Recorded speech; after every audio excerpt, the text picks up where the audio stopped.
Hi అండి, welcome to my channel. ఎలా ఉన్నారు అందరూ? బాగున్నారా? నేను కూడా బాగున్నానండి. సో ఈరోజు వీడియోలో గోకరకాయ మిల్ మేకర్ కర్రీ ఎలా చేయాలో చూద్దాము. చాలా ఈజీ అండ్ సింపుల్ ప్రాసెస్ అనమాట. సో ఈ కర్రీ అయితే చపాతీలోకి చాలా బాగుంటుందండి. మీరు ఒకసారి అయితే ట్రై చేయండి. ముందుగా మనము గోకరకాయని ఒక విజిల్ వచ్చేంత వరకు అయితే కుక్కర్లో ఉడకబెట్టుకుందాము. తర్వాత తీసి పక్కకు పెట్టుకోండి. ఇప్పుడు మనము స్టవ్ పైన కడాయి పెట్టుకొని అందులో సరిపడంత ఆయిల్ వేసుకుందాము. ఆయిల్ వేడయ్యాక ఒక ఉల్లిగడ్డ అయితే కట్ చేసి అందులో వేసుకుందాం. ఇప్పుడు ఆ ఉల్లిగడ్డలో కొద్దిగా పసుపు, కొంచెం అల్లం ఎల్లిగడ్డ పేస్ట్ వేయండి. ఉల్లిగడ్డ ఉడికిన తర్వాత మనము పక్కకు పెట్టుకుని ఈ గోకరకాయని అయితే యాడ్ చేద్దాము. ఇప్పుడు ఈ గోకరకాయ నూనెలో ఉడుకుతుంది చూడండి. మనము సరిపడంత ఉప్పు అలాగే కారం కూడా వేసుకుందాము. 2 మీడియం సైజు టమాటాలు అయితే కట్ చేసి నేను వేసేసినాను. వేసి ఒక 5 మినిట్స్ మూత పెట్టుదామండి. చూడండి, 5 మినిట్స్ మూత పెట్టి తీసిన తర్వాత మనకు టమాటా కూడా ఇట్లా ఉడికిపోతుంది అనమాట. సో ఇది చాలా బాగుంటుందండి. ఒకసారి అయితే ట్రై చేయండి. మనకు ఈ టమాటా నూనెలో ఉడికిన తర్వాత మనము ఇందాక గోకరకాయ ఉడకబెట్టుకున్నాం కదా, ఆ వాటర్లోనే మిల్ మేకర్ వేసుకోవాలి. ఆ వేడి నీళ్ళల్లో మిల్ మేకర్ని వేసి ఒకసారి బయటకు తీయాలన్నమాట. సో ఆ మిల్ మేకర్ని మనము ఇప్పుడు ఇందులో యాడ్ చేసుకుందాము. చూడండి, ఇట్లా మనకు పూర్తిగా టమాటా ఉడికింది అన్నప్పుడు మనము ఈ మిల్ మేకర్ని అయితే ఇందులో యాడ్ చేసుకుందాము. ఏం లేదండి, మిల్ మేకర్ని ఒకసారి వేడి నీళ్ళలో వేసి తీయాలంతే. కొంచెం చల్లగా అయినాక మనము చల్లనీళ్ళని పిండుతాం కదా, వాటిని పిండి మనము ఇట్లా యాడ్ చేసుకోవాలి.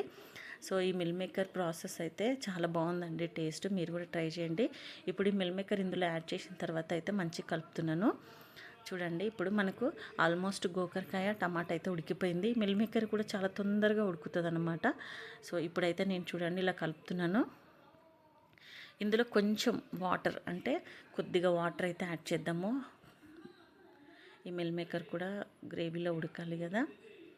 సో ఇలా ఒకసారి మొత్తం మిక్స్ అయ్యేలాగా అంతా కలుపుకొని కొంచెం వాటర్ అయితే యాడ్ చేసేసి మళ్ళీ ఒకసారి మనం మూత పెడదామండి.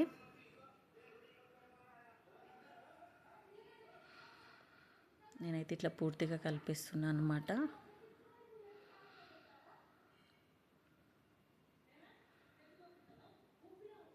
తొందరగా అవుతుందండి కర్రీ కూడా, ఎక్కువ టైం ఏం పట్టదు మనకు. ఎందుకంటే మనం గోకరకాయ ఆల్రెడీ కుక్కర్లో ఉడకబెట్టుకుంటాం కదా. సో ఎప్పుడు ఒకేలా కాకుండా ఇలా ఒకసారి అయితే ట్రై చేయండి. బాగుంటుంది టేస్ట్ కూడా. వేడివేడి అన్నంలో కూడా చాలా బాగుంటుందండి. ఇప్పుడు మనము ఈ కలిపిన తర్వాత మొత్తము కొంచెం వాటర్ అయితే యాడ్ చేస్తాము. చూడండి, నేను కొద్దిగా వాటర్ అయితే యాడ్ చేస్తున్నాను.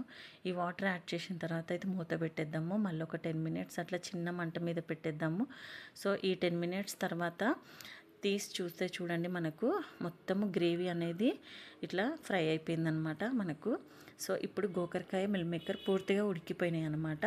ఈ కర్రీ అయితే చాలా బాగుంటుంది. చపాతీలోకి కానీ మనకు పిల్లలైతే ఇష్టంగా తింటారండి. సో బాగుంటుంది. ఒకసారి అయితే ట్రై చేయండి. మనకైతే వేడి వేడిగా మిల్ మేకర్ గోకరకాయ కర్రీ అయితే రెడీ అయిపోయింది. చూడండి, నేనైతే ఒక బౌల్లోకి తీసుకుంటున్నాను. ఇది వేడి వేడి అన్నంలో కూడా చాలా బాగుంటుందండి. మొత్తానికైతే మిల్ మేకర్ కర్రీ రెడీ అయిపోయింది. ఈ వీడియో కనుక మీకు నచ్చినట్లయితే లైక్ చేయండి, షేర్ చేయండి, సబ్స్క్రైబ్ చేసుకోండి. సో ఫస్ట్ టైం మన ఛానల్ని ఎవరైనా విజిట్ చేసినట్లయితే ఖచ్చితంగా సబ్స్క్రైబ్ చేసుకొని సపోర్ట్ చేయండి. థ్యాంక్స్ ఫర్ వాచింగ్ అండి. చూడ్డానికి ఎమ్మిగా ఉంది కదా, టేస్ట్ కూడా చాలా బాగుందండి. సో నాకు నచ్చిందనమాట. మీకు కూడా నచ్చుతుంది అనుకుంటాను. నేను చెప్పిన ప్రాసెస్ అయితే స్టెప్ బై స్టెప్ ఫాలో అవుతూ చేయండి. ఫస్ట్ టైం వంట చేసే వాళ్ళు కూడా ఖచ్చితంగా ఈ కర్రీని చేసుకోవచ్చండి. Thanks for watching.